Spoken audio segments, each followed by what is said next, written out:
Au nom du Père et du Fils et du Saint-Esprit, ainsi soit-il. Comment le temps de l'Avent va-t-il rejoindre notre vie personnelle? La réponse n'est pas évidente parce que l'Avent fait référence à deux venues du Seigneur en particulier, qui sont assez lointaines finalement. La première, la plus évidente, c'est la venue du Verbe incarné. C'est la venue de notre Seigneur Jésus-Christ dans le sein de la Vierge Marie à Nazareth et dans la crèche de Bethléem. Cette venue est très belle à considérer, à méditer, à contempler, mais somme toute, c'est un événement passé et pour nous assez lointain. Et puis, l'évangile de la messe d'aujourd'hui nous fait considérer une autre venue, la venue du Christ dans la gloire, celle de la fin des temps, celle qui suivra les grands cataclysmes qui sont annoncés, aussi bien par notre Seigneur Jésus-Christ lui-même que par l'apôtre Saint Jean dans l'Apocalypse. Et cet événement aussi, d'une certaine façon, pour nous, est assez lointain. Nous pouvont bien dire que nous n'en avons jamais été aussi proches, néanmoins, nous ne savons ni l'heure ni le lieu, les conditions de cet événement sont encore assez mystérieuses, c'est un futur inconnu, et donc, il est difficile d'en tirer quelque chose pour notre vie chrétienne, pour notre vie personnelle. Mais, en regardant d'un petit peu plus près, nous verrons qu'en réalité, nous pouvons rejoindre ce temps de l'Avent, nous pouvons rejoindre la contemplation de ces deux venues par un moyen particulier. Si nous regardons les traits communs à ces deux venues, nous voyons que les hommes se disposent de deux façons différentes. Il y en a certains qui désirent, qui attendent avec ferveur, avec force cet avènement. Dans l'Ancien Testament, c'est Abraham, dont notre Seigneur Jésus-Christ dit lui-même que Abraham s'est réjoui en voyant mon jour, le jour de ma venue. Il s'est réjoui par avance. Et puis il y a ces prophètes qui aspirent après la venue du Sauveur, qui l'annoncent de façon toujours plus précise, avec hâte, avec grand désir.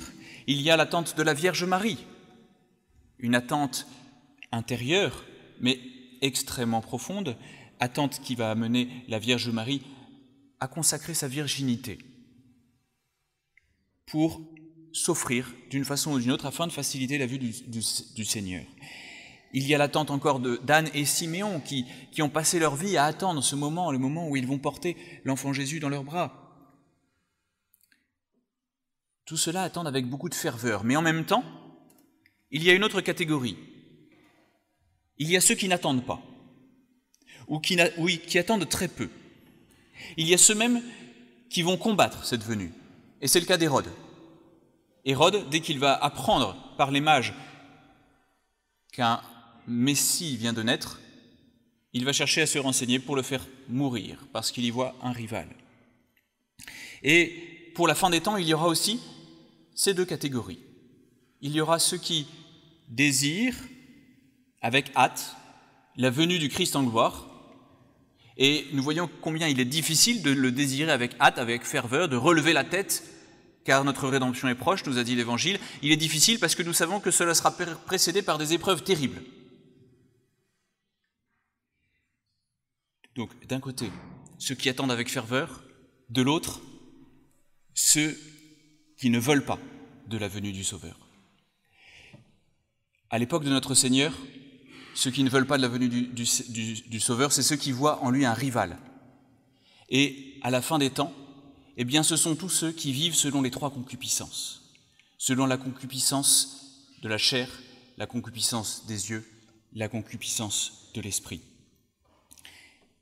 Mais entre ces deux extrêmes, entre ceux qui attendent avec hâte et ceux qui n'attendent pas, et ceux qui ne veulent pas de cette venue, il y a en fait une troisième catégorie, qui est mentionnée très discrètement, finalement.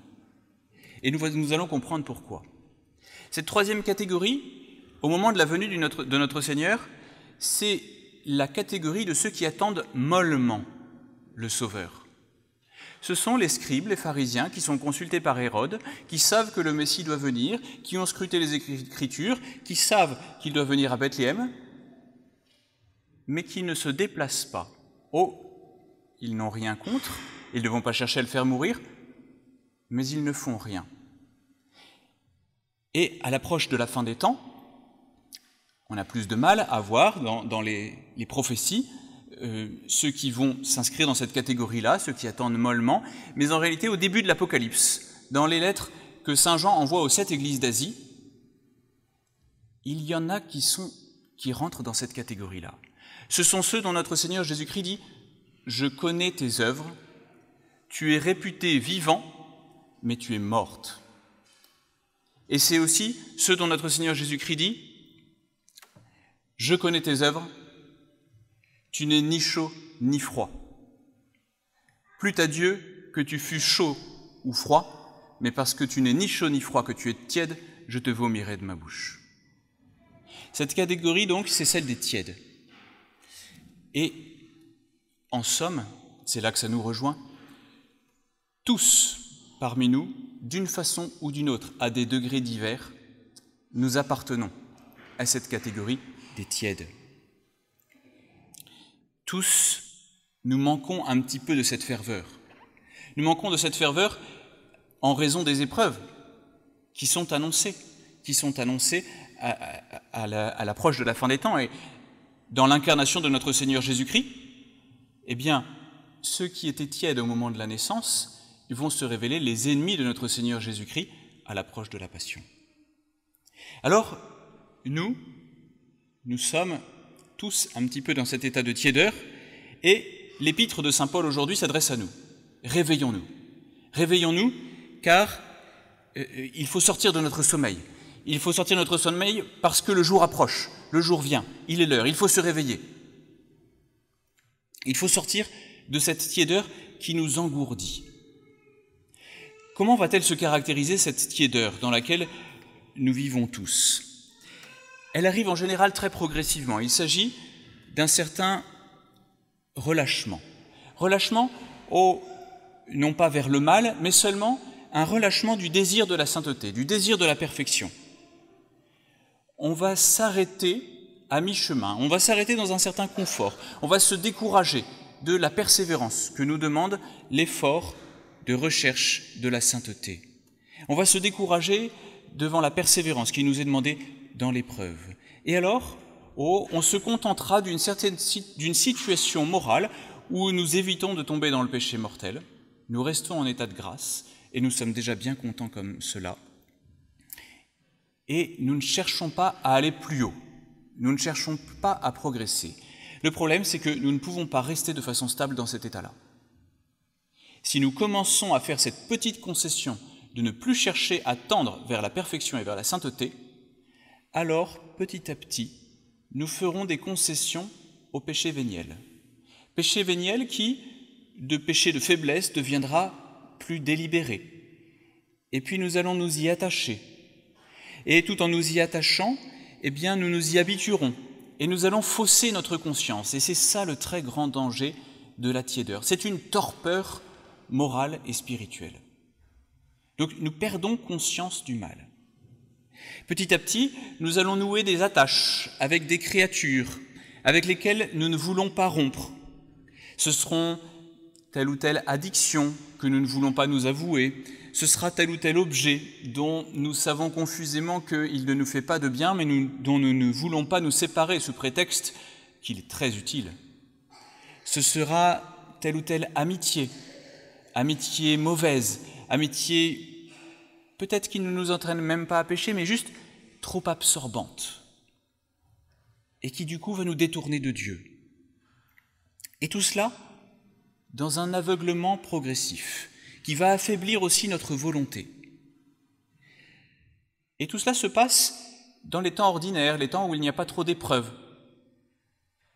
Et si l'épreuve nous surprend, alors que nous sommes dans cet état moral-là, eh bien là, nous serons incapables d'affronter la difficulté. Nous serons incapables de fournir cet effort de volonté qui est demandé à ce moment-là, de fournir cet effort de charité fervente qui est le seul moyen de surmonter l'épreuve. Et alors, ce sera la chute. Et la chute d'autant plus grave que notre conscience sera faussée, sera endormie. Et donc notre conscience nous dira non, ce n'est pas si grave que cela. Non, ce n'est rien. Et si nous nous faussons la conscience sur la gravité de nos chutes, alors c'est l'engrenage. C'est l'engrenage des chutes, c'est l'engrenage du péché mortel, et du péché mortel dans lequel nous nous voilons la face. Et nous comprenons qu'une chute qui arrive dans cet état de tiédeur avancée est beaucoup plus dramatique dans ses conséquences que la chute nette et franche caractérisée dans le péché mortel. Pour prendre une image, si une balle glisse très doucement sur une pente, eh bien lorsqu'elle arrive en bas, elle reste en bas. Si en revanche, elle chute brutalement, elle va rebondir avec la grâce de Dieu. Eh bien nous devons nous méfier de toute forme d'entrée dans cet état-là de tiédeur. Et nous devons aujourd'hui prendre les moyens de nous réveiller, de sortir de cette lassitude, de cette médiocrité dans notre vie chrétienne. Et nous allons devoir chercher à prendre les remèdes. Quels sont-ils ? Eh bien, ce sont ceux qui nous sont donnés par l'exemple de la Vierge Marie. D'abord, l'humilité. L'humilité, reconnaître que nous ne sommes rien. Humilité et franchise. Reconnaître que non seulement nous ne sommes rien, mais que même nous sommes sur une pente glissante, une pente dangereuse, que le péril du péché n'est pas si éloigné que ça, qu'il est imminent et que nous avons besoin de Dieu pour être sauvés. Nous ne nous sauverons pas nous-mêmes. En plus de cette humilité, réveillons les grands désirs. Le désir de tous ces prophètes qui ont attendu notre Seigneur Jésus-Christ dans l'Ancien Testament, le désir de la ferveur, de la charité. Parce que cette venue du Seigneur, pour nous, ce n'est pas seulement la venue de notre Seigneur Jésus-Christ il y a 2000 ans, ce n'est pas seulement la venue de notre Seigneur en gloire à la fin des temps, c'est sa venue en nous par la grâce. Il est présent en nous par la grâce, il vient et il renouvelle sa présence en permanence. C'est une présence substantielle de la Sainte Trinité dans notre âme et que nous amène à faire la ferveur. Elle nous amène à ne pas nous satisfaire de cela. Elle nous amène à répéter des actes de charité. Et ces actes de charité disent au Seigneur, venez. À chaque fois que je pose un acte de charité, je mérite une présence plus grande du Seigneur, un accroissement de la grâce. Et Dieu donnera cet accroissement quand il voudra. Voilà ces grands désirs pour nous. Venez, faites votre demeure en nous. Grandissez dans votre présence en nos âmes. Et alors, il faudra conjuguer ces grands désirs avec ce qui peut paraître contradictoire, mais la fidélité dans les toutes petites choses. C'est là que tout se joue.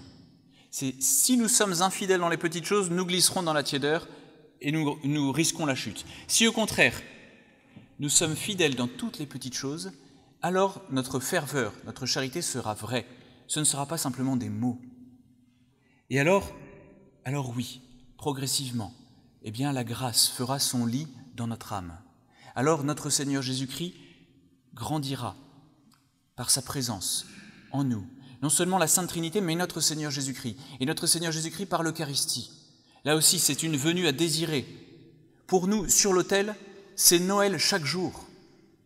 C'est le Verbe incarné, présent substantiellement avec son corps, son sang, son âme, sa divinité, comme notre Seigneur Jésus-Christ à la crèche, mais d'une façon plus voilée, qui est là, pour nous, par sa présence.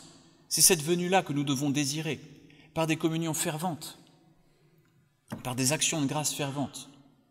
Et alors, eh bien, si nous vivons justement dans cet entraînement vertueux, positif, cette répétition d'actes de charité toujours plus fervents et toujours plus désirant toujours plus la présence de Dieu, eh bien oui, nous pourrons vivre avec vérité la fête de Noël. L'Avent, c'est donc la fête de l'attente fervente, de l'attente joyeuse, de l'attente pleine d'espérance, de la croissance de la vie de la grâce, de la vie de Dieu dans notre âme. Alors, eh bien, nous pourrons dire en toute vérité ce que la collecte a mis sur nos lèvres tout à l'heure. Nous vous en supplions, Seigneur, montrez votre puissance, venez, sauvez-nous, délivrez-nous des périls imminents, délivrez-nous de nos péchés, vous êtes notre protecteur et notre libérateur, au nom du Père et du Fils et du Saint-Esprit, ainsi soit-il.